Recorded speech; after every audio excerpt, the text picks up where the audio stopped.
Okay, let's do a comparison video. Both of these vehicles I love for different reasons. Both of them are really unique, and they were even more unique when they initially launched. So behind me, I have a 2020, which was the last model year, MDX Hybrid. And then over here, I have the brand new MMC 2025 MDX Type S. This vehicle over here, the Hybrid, came out initially in two trims, just like the MDX Type S did. When the Hybrid came out, there was an advanced trim, which this is, and a tech, or a base model. So I thought it would be really fun because they have completely different powertrains to go over the differences in both of the cars, because both of them offer something that isn't on the other trims, and it is relatively unique in the SUV segment in general. So you guys can all Google quick facts and figure it out. Figure out whatever you need to figure out with the cars as far as like specifications go, but in a nutshell, this is around 355 horsepower with a turbo V6. This one over here is 321 horsepower with a hybrid powertrain system. This weighs about 300 pounds more than this, even with the battery. So the really fun thing about this though is this was developed with the RLX Sport Hybrid coinciding with the NSX when it initially launched. The powertrain system in this is awesome. So you have 321 horsepower, right? But in addition to that, you have a 3 electric motor powertrain piggybacking on the 3.0 liter V6 versus that 3.5 liter turbo. So with the hybrid powertrain system, you have no lag. It's instantaneous torque and power when you step on that throttle, and you get to just take off. And it does not at all feel like 4,400 pounds or 42, whatever it is. And that's about 300 pounds more. But driving this thing with the adaptive dampers, it's a dream. It still is a great car to drive. In 2018, they did a really minor update to basically allow Apple CarPlay in the head unit. The head unit is really antiquated and dated, so we'll take a look at the insides and a little bit of the differences there. These are two powerful MDXs in their own right. What are the differences, and does this old one still stand up to the new one today? Taking a look at the exterior walk around of the MDX Hybrid, you have 3 blue hybrid badges on the car, 20-inch alloy wheels, which are pretty heavy, keeps the same shape as the non-hybrid models. Coming around back, this is the Advance, as I said. This is the designation here in the back badge, and then you have one more up front. Very similar to the Type S, except there's 4 badges. Obviously, you got the grille there. Dramatically more aggressive styling because of the 2022 update. Type S there. So you can see from the exterior, that Gen MDX certainly is more rounded. This one is more elongated. Taking a look at the front of them together. Both great looking vehicles in their own right. Moving on to the inside. Taking a look at the interiors, you obviously have some nice wood grain right here. It feels great to the touch, as does most of the touch points in the MDX Type S. Again, this is the 2025, just the redesign that just came out. So you have these nice suede outsides to the seat, heated steering wheel. We'll go ahead and turn this thing on here. Show you what it looks like inside.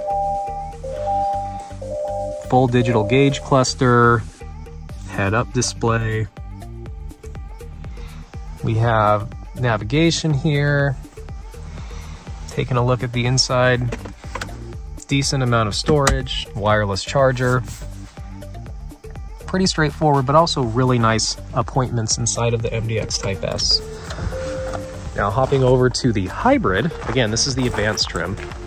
You have some contrast piping right here on the seats, which was a nice touch for the advanced trims, both the hybrid and non-hybrid. You still have an electronic gear selector. The insides on here, all this wood is also real wood.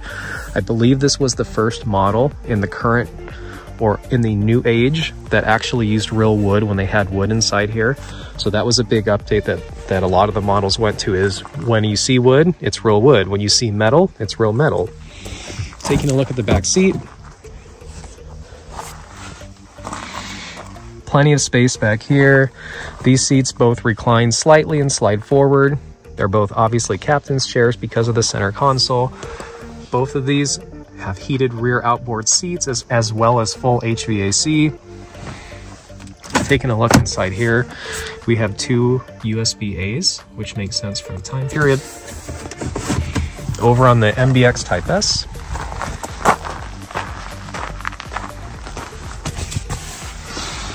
Similar fashion, you have 2 heated outboard seats, some USB-Cs, 12 volt, and of course I put in that DC to AC plug as well.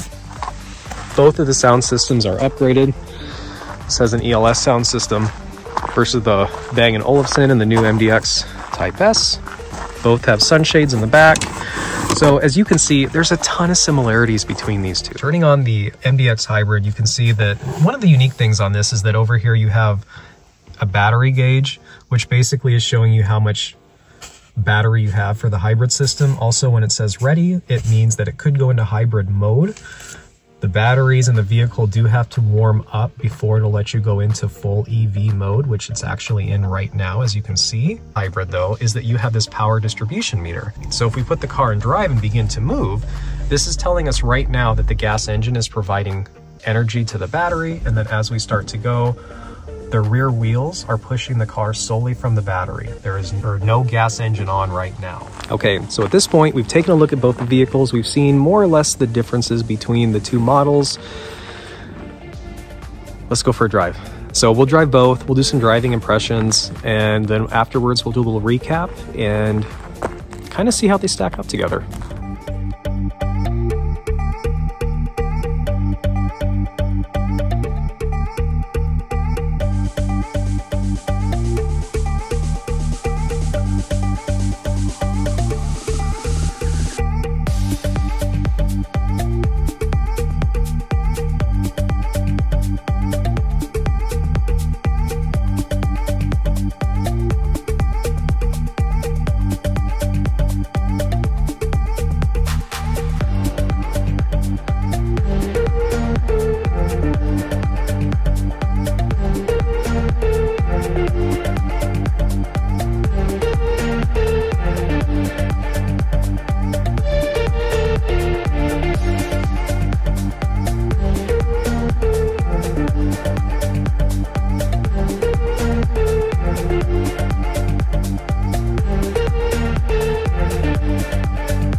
Okay, so I'm sure that you can tell from the smile on my face that that was a lot of fun. Something that is the same between both of them is neither of them drive like their curb weight. They're really fun, they're really sporty.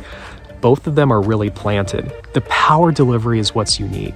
That hybrid back there, to me, drives a lot more powerful than the Type S, even though the Type S is faster. When you get on the Type S and you put the throttle down, you definitely feel like you're pushed back in the seat. But that MDX, the hybrid MDX, when you put your throttle and you get on the throttle, it just feels like it has some really raw power, and it's fun. Both of the vehicles handle really well going around curves. The adaptive suspension in the hybrid MDX and the air suspension in the MDX Type S both performed beautifully. And you can see from the video how fun it was just hitting those curves. Neither of them drive like an SUV, which is great. So the takeaways are, even though that one is older back there, it's a lot of fun to drive. And the delta between the two, I think from a pure driving standpoint, not that different. So which vehicle wins from an everyday driving test? It's hard to tell. They're different, and they're different for a reason. The MDX Type S gets worse gas mileage, has bigger wheels. If you blow out a tire, it's going to be more expensive to replace. There's other little gizmos that could go wrong with it, but you also have a lot of creature comforts. There are a lot that are shared. Obviously, heated ventilated seats, surround view camera. But the camera on the hybrid MDX is pretty grainy. The resolution's pretty low. You don't have head-up display like you do on the MDX Type S. The steering wheel on the MDX Type S is perforated, and it feels great with that flat bottom in your hand as you drive. The hybrid MDX, though, is fatter. When you put your hands on it, you feel like you're holding a really fat performance wheel, which some people might like that better too. The best part, though, is the massaging seats. So obviously I'm keeping mine right here. But you know, between the two, I think it's safe to say that both are awesome vehicles in their own right. And I think as the hybrids age, there's obviously going to be concerns about the battery and the longevity. I know somebody that bought the 2017 brand new when it came out. She's had no issues with it. It still performs beautifully. It still gets the same MPG. It still rocks in every way possible. So I'm glad that both of these are in the family. Hopefully they'll stay that way. And if you guys have any questions between the two, let me know. I'd be happy to answer.